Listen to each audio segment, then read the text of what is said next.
When it comes to competition, I'm greedy. I want to win it all. And that's just my approach to it all, and it motivates me. And I've already said I'd like to try and beat Martin Pipe's British record of jumps winners in a season. It's 243. So we'd like to try and get to 244 next year, and that's probably the biggest goal we've ever set here. The atmosphere that we've created is something that I'm most proud of, and that team, that team ethos is something that we will continue to champion, and I think that is something that will keep us up there really. If we can continue to harness that, I think that's one of our biggest strengths.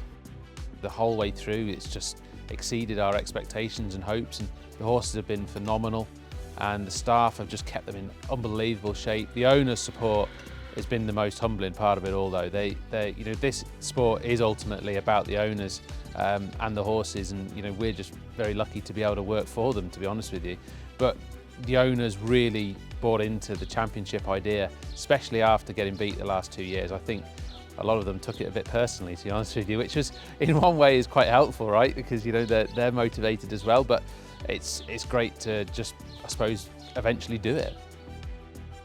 You very quickly realise that you cannot do this by yourself, and actually when you get into having a big team, you realise you don't want to do it by yourself. You want to share it all, and it's kind of worth more because it's shared. It's worth more because there's loads of people to enjoy it with, and who get such a thrill out of it as well. This isn't just my lifestyle, this is everyone's lifestyle.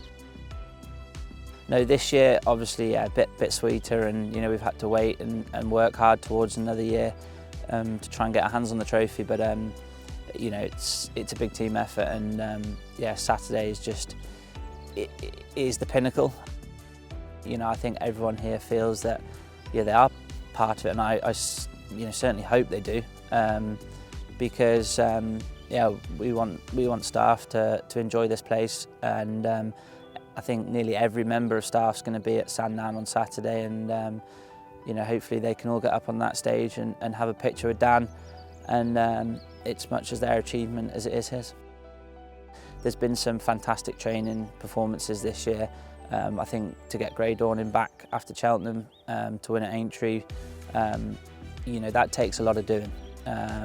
People probably don't realise the effort that a horse would give in the Cheltenham Gold Cup, and then to come back a month later and win at Aintree. That takes real skill.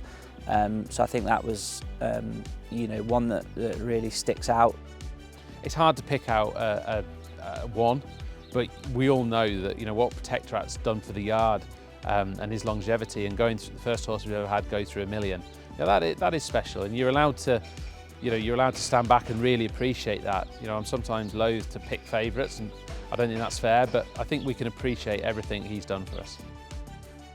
If you strip it all back, take away the competition element of it and see what we're actually achieving on a human scale, to have all these people not just earning a living out of this, but actually thriving and enjoying that's what life's all about, right? And it's quite humbling, really.